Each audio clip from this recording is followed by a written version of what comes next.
Zionism is not a static thing. The Zionist movement is a dynamic movement, and it has evolved.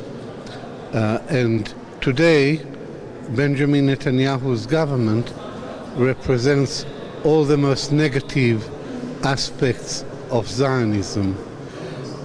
His government is the most far-right, overtly racist, xenophobic, expansionist, and territorially and Jewish supremacist government in Israel's entire history.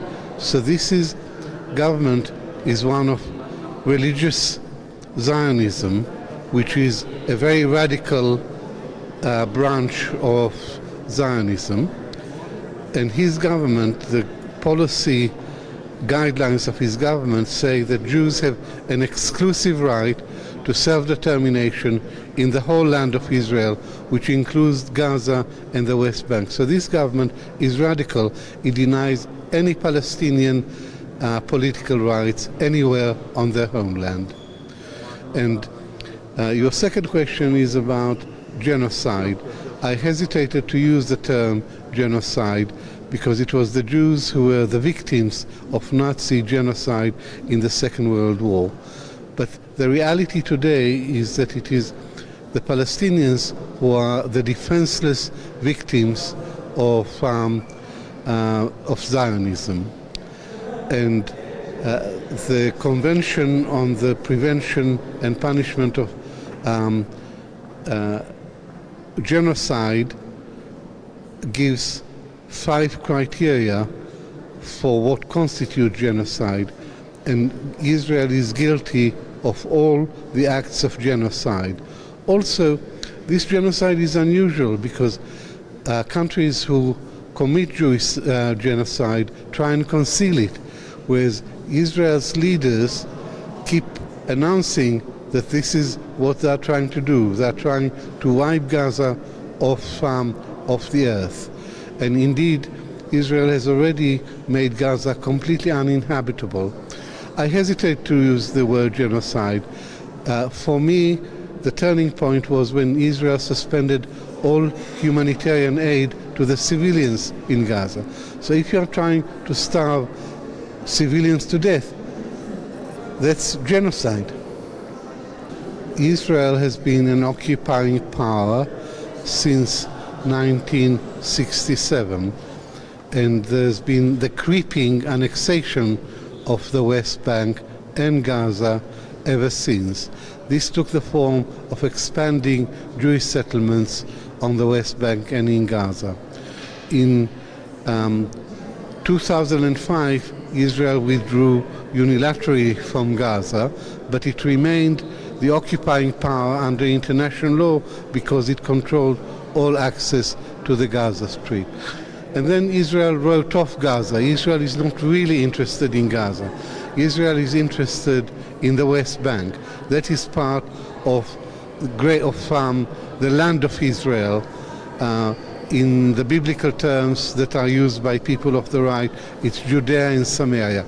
This is the project, Greater Israel, which incorporates the whole of the West Bank. And the West Bank was divided into Area A, Area B, and Area C. Area C is 60% of the West Bank, and it's under complete Israeli control, both civil and military.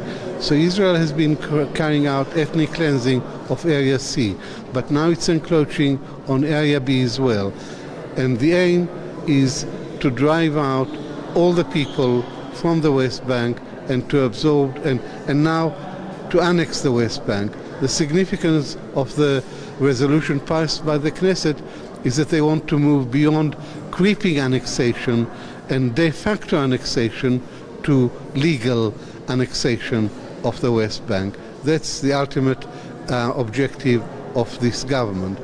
But its ambitions are not confined to Israel-Palestine. Its ambitions are more regional.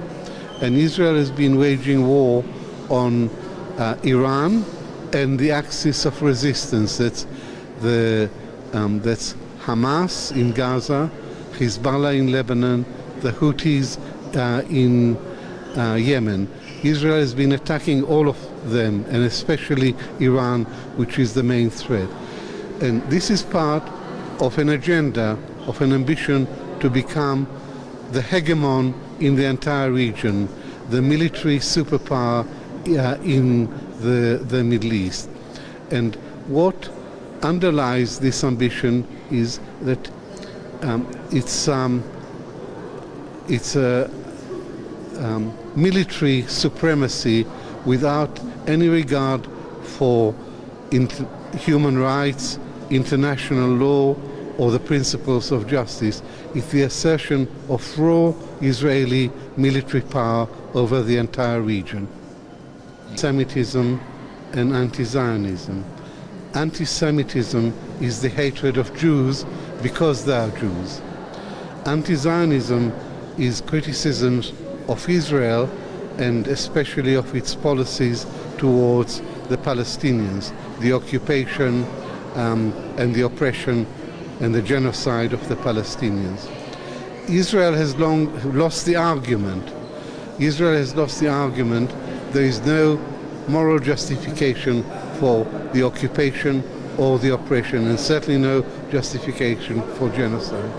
Israel's response is not to reply to the substantive criticisms. Israel's response is to conflate anti-Zionism with anti-Semitism, to say anyone who criticizes Israel is anti-Semitic. So it's really, really important to distinguish between the two and to counter this Israeli tendency to smear anyone who is critical with anti-Semitism. Anti-Semitism is a very serious charge, whereas most of the critics of Israel are serious critics who are in no sense anti-Semitic, who have evidence-based objections to Israel's policies. Thank you very much. For my friends too, you can have the same pen. This is the Iron Wall. What's it in Turkey? It's the Iron Wall.